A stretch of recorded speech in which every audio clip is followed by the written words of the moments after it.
কোনো অনুপযুক্ত লোক এই অর্থ পেয়েছে, আপত্তিও দিতে পারেন। আর আবেদন করেছেন আপনি উপযুক্ত, কিন্তু আপনার অ্যাকাউন্টে 20 তারিখের মধ্যে অর্থ ঢোকেনি, তাহলে আপনি সেখানে আপনার আপত্তিও দিতে পারেন।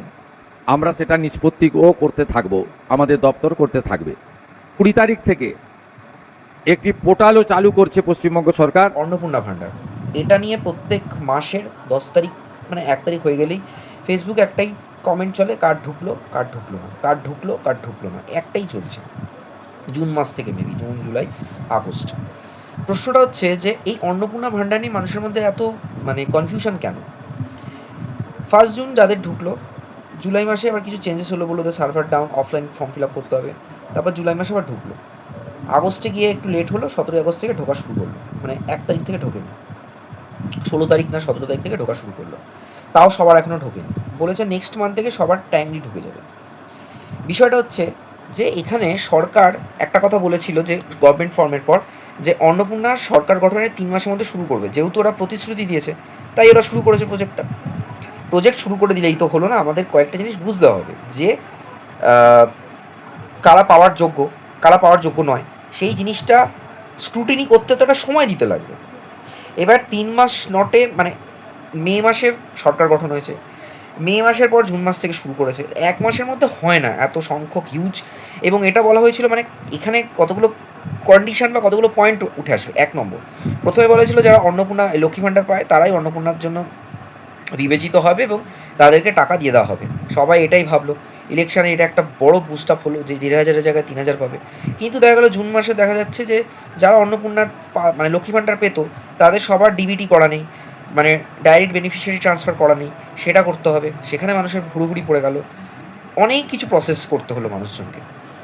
তারপর বলল যে জুলাই মাসে টাকাটা ঠিকঠাক ঢুকবে। জুলাই মাসে ঢুকলো 1,28,000 বা সামথিং ঢুকলো ডিবিটি, যাদের করা হয়ে গেছে। যাদের করা নেই তাদেরকে টাইম দেওয়া হলো 3 মাস, আগস্টের মধ্যে করে নিতে হবে, তবে তারা পাওয়ার যোগ্য। আগস্টের 17 তারিখে দেখা গেল একটু ডিলে হচ্ছে, পাচ্ছে না, অনেকের নাম বাদ গেল। এইবার মাথায় রাখতে হবে, অফলাইনে যে ফর্মটা ফিল আপ করানো হয়েছিল জুন মাসে, আপনার কটা ঘর, কোথায় থাকছেন, ফ্যামিলি ইনকাম কত, এগুলো তখনও ফর্ম ফিল আপ করানো হয়েছিল। তখন কিন্তু বললো যে এগুলোর সাথে কোনো ম্যাটার করছে না, এগুলো পরবর্তী কোনো মানে যোজনা স্টার্ট হলে তার জন্য আমরা ডেটা কালেক্ট করছি, এটা বললো। কিন্তু এখন কি বললো, যাদের বাড়িতে হাজব্যান্ড সরকারি চাকরি করে তারা পাবে না। এবার আমি এইখানে কয়েকটা কথা বলি। ভোটের পরই একটা ফেসবুকে পোস্ট হয়েছিল, আমার মনে আছে, সেখানে বলেছিল যে সরকারি চাকরি যারা করে, হাজব্যান্ড বা ফ্যামিলি ইনকাম এত, তারা অন্নপূর্ণা পাবে না। বাস্তব ক্ষেত্রে তাই হলো এই আগস্ট মাসে এসে। এটা 3 মাস আগে আমি দেখে নিয়েছিলাম, জুন মাস কি মে মাসের এন্ডের দিকে, যেটা এরকমই ঘটতে চলেছে। ঘটনাচক্রে আমার বাড়িতে, অন্তত আমার বাড়িতে, আমি আর বাবা তো কারুর এখানে অন্নপূর্ণা ভাণ্ডার বা অন্য কোনো রকম যোজনাতে আমি নাম লেখাইও নি, ফর্ম ফিল আপও করিনি। কিন্তু আমি জানতাম যে এরকম একটা ঘটনা ঘটবে, যে এই সরকার সহজে কাউকে টাকা দেবে না। আর এটাও ঠিক কথা, যার ফ্যামিলি ইনকাম 12 লাখ কি 8 লাখ, তার 3,000 টাকা পাওয়ার দরকার আছে কি?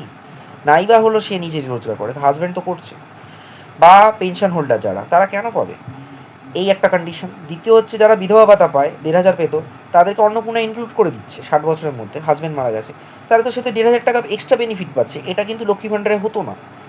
তাহলে এই জিনিসগুলো তো বুঝতে হবে যে কিছু জিনিস এরা, এই সরকার একটু অন্যভাবে কাজ করছে। সবাই উপযুক্ত কেন হবে?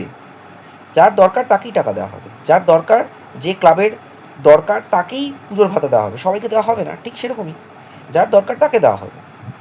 এবার ওই কার্ড ঢুকলো না, এই ব্যাপারগুলো বন্ধ করা উচিত। আর হ্যাঁ, যারা নিডি পারসন, হ্যাঁ, এখানে কয়েকটা বিষয় বলে রাখা ভালো, যে পঞ্চায়েতে বলেছে যে আপাতত ঘরের ক্ষেত্রে 3টে ঘর থাকলে দেওয়া হবে না বলেছিল, ওটা রিল্যাক্সেশন করেছে। পৌরসভা কিন্তু সেটা কন্ডিশন মানাবে, যার 3টে ঘর রয়েছে সে পাবে না। এবার এখানে আরও কিছু রয়েছে, বাইক থাকলে পাবে না, ফ্রিজ থাকলে মেবি, মানে কি বাড়ির এই ডিটেলগুলো নেওয়া হবে, তার লাইফ স্ট্যান্ডার্ড, তার মান্থলি এক্সপেন্সেস, তার মান্থলি ফ্যামিলি এক্সপেন্সেস, এইগুলো কিন্তু ম্যাটার করবে ইন ফিউচার। হয়তো মেবি পুজোর পর, বলছি সেপ্টেম্বর অক্টোবরের পর, এখানে কিন্তু আরও স্ক্রুটিনি হবে, আরও নতুন নতুন ক্লজ অ্যাড হতে থাকবে। তবেই কিন্তু ফাইনালি হয়তো জানুয়ারি বা ফেব্রুয়ারি থেকে দেখা যাবে যেটা 1 কোটির নিচে এসে ঠেকবে যারা অন্নপূর্ণা পাওয়ার উপযুক্ত।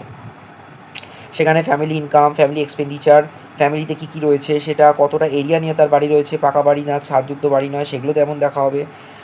কটি সন্তান রয়েছে, সেগুলো সব কিছু দেখা হবে। দেখবেন, আমি বলে রাখছি, এগুলো হবেই হবে। কেন কি, এখন যেমন বলেছে যে পৌরসভাতে 3টে ঘর বিশিষ্ট ক্ষেত্রে কি পঞ্চায়েতে এই যে কন্ডিশনগুলো দেওয়া হচ্ছে, এবার দেখবেন যে অনেক, যেমন ধরা যাক কামারহাটি, পানিহাটি, বরানগর, এগুলো সব মিলিয়ে কর্পোরেশন করা হবে। কর্পোরেশনের ক্ষেত্রে তার ডেসিমেল, মানে বাড়ি কতটা ডেসিমেলের উপর জায়গা নিয়ে বাড়িটা রয়েছে, সেইগুলো দেখা হবে। তো এই কন্ডিশনগুলো পরপর স্ক্রুটিনি হতে থাকবে।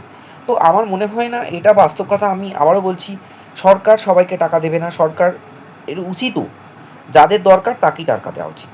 যাদের দরকার নেই তা তো কী হবে, যে একটা এমন বাড়ি রয়েছে যে লক্ষ্মী ভাণ্ডার পেত, পুরো বাড়ি মার্বেল করা, গাড়ি বাড়ি সব রয়েছে, তার 1,500 টাকা কি ওই 1,700 টাকা দরকার কি লক্ষ্মী ভাণ্ডার?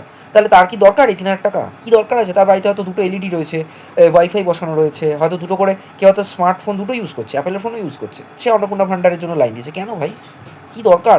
এই টাকাটা সরকার মানুষের ট্যাক্সের টাকা থেকে একটা ফান্ড করেছে, সেখান থেকে টাকাটা দিচ্ছে। তাহলে যাদের দরকার তাকেই দেওয়া উচিত, এটাই আমার মনে হয়।